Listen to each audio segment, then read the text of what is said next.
Hi, welcome back to my channel. My name is Zara, and today in this video I'm going to be teaching you how you should be studying chess. Now, the first thing that I want to get across straight away is this isn't a direct route or plan for you to use. It's just some tips from me that have worked for me and also that have worked for some other high-rated players. One of the things that I would suggest is you shouldn't just be studying chess from a computer. Even though the videos that say and teach you about how different opening systems work, they are helpful, but they don't replicate the game environment 100%. So in fact, using chess books I find actually helps me more, especially with openings, because it teaches you theory extremely well. And also because you can go back to it at any time, you can bring it with you, like if you're on a car ride or something and you're bored, you can just read that. Obviously not if you're driving, but you get my gist. Studying chess from books basically helps you teach the basics and learn the basics quickly. And as your level evolves, you can look for more advanced books that people have written, such as Bobby Fischer, or different grandmasters, such as David Howell and Magnus Carlsen's new book, Grind Like a Grandmaster, that came out. That type of thing. You can look for that rather than just sticking to working on a computer 100% of the time. It's also bad for your health. Like, if you're studying chess for 10 hours a day, like Nurdirbek Abdulsatorov does, Uzbekistan's #1 player, by the way, then you are not going to have great health if you are just using a computer. That's why you should be basically learning actively by having your own chessboard with you. I'm pointing over here because that's what my chessboard is.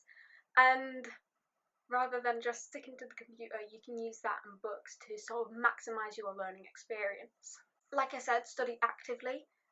That's tip number 2, because if you are just memorising different openings and strategies or something, then you aren't really learning.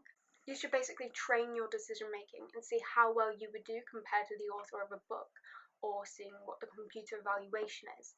You should try and look for different lines where you might be able to have a certain advantage, and you should basically be looking at what specific squares white, if you're playing as white, or black, is trying to control, and who has the advantage because of this if somebody does control that square.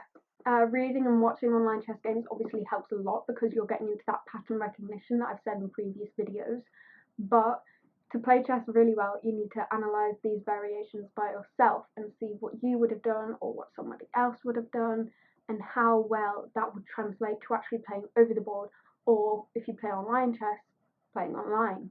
One of the ways to do this is basically by finding puzzles. This can be through books or through online, such as Chess Studies, and going to famous games and basically seeing the famous decisions that those chess players made and what could have made their decisions even better, and different sort of things you were looking for that will basically help you in your own games. And pattern recognition, again, it's all about spotting patterns. If this has happened in a famous chess player's game and it happens in your game as well, but you've already studied that specific move, or it looks similar to your position on the board, then it's going to be much easier for you to play chess.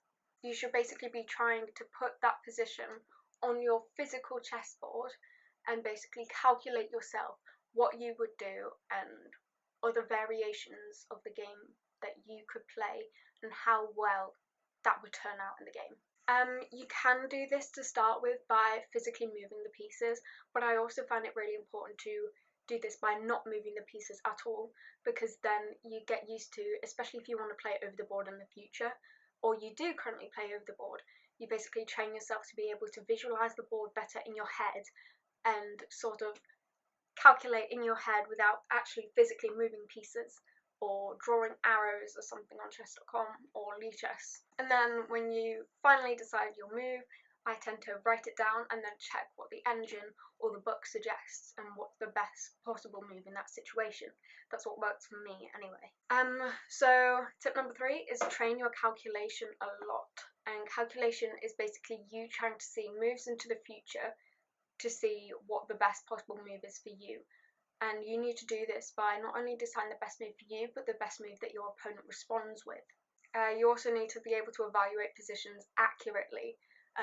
It's no good evaluating a position and then coming out and doing a move or something and you've calculated it wrong. That obviously won't help you. But it does happen, and that's okay if it happens. all you need to do is train your calculation a bit more. And it happens in famous games as well, such as Magnus Carlsen's games. It happens there too sometimes, and it's okay to make mistakes. One of the things I've been seeing on Twitter recently a lot is how people say that negative self-talk about chess really, really damages your chess itself. What you need to do is sort of think positively or talk positively about your own chess, so then you aren't basically putting yourself into this mindset that, oh, I'm bad at chess, or oh, I would never be able to calculate that. You might be able to. You might surprise yourself, and you should give it a go. No matter what. Like, you should always talk positively about yourself, even if this is in chess or in daily life as well. It does help talk positively about yourself. Even if you're just saying jokes about your chess being bad or whatever as a joke, it will affect you and your chess. So yeah, stay positive. The last thing I would mainly say is also know your classical chess games. Like, know the famous games and go through them a lot and look for certain puzzles that are in those games and replay them. Again, pattern recognition helps so much when you're studying chess. Those studies will translate to online or over the board, and it will really help you a lot. You can get like your own little notebook, or there is study plans on Amazon that you can get, like study books and everything, which I'll link in the description, on how you should basically be planning and studying your chess. So you can use those as well if you need some extra help. One of the things I would say as well, especially if you're new to the game, you don't just have to study openings all the time. A lot of players have said that studying openings at the start, like, there is absolutely loads of openings, and going through and trying to study every single one, that will not help your chess. You'll get confused and you'll mix up certain lines or what you're fighting for.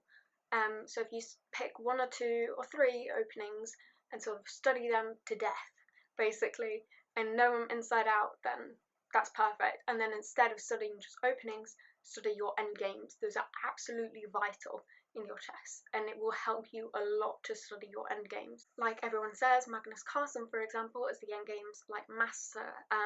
If you get into an end game that's equal against him, you might end up losing it because he's just that good at converting positions in the end game. So obviously you want to be able to get good at that as well.